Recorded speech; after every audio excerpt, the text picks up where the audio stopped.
I attended the Financial Wealth Workshop today, and it was tremendous. A lot of the information came forth was just what we need as individuals who are king priests who are going out to establish ourselves in the marketplace.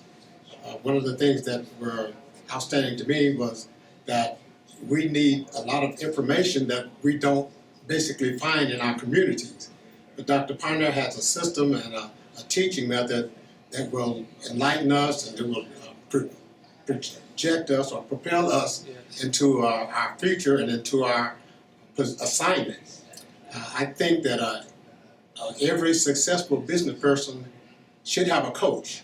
Or if you look in society today, every successful person has a coach. And I believe that Dr. Ponder is a wonderful man of God. He also understands how to build a successful business, and he would be a wonderful coach. So that's what I picked up today, and I think that would be a blessing to everyone.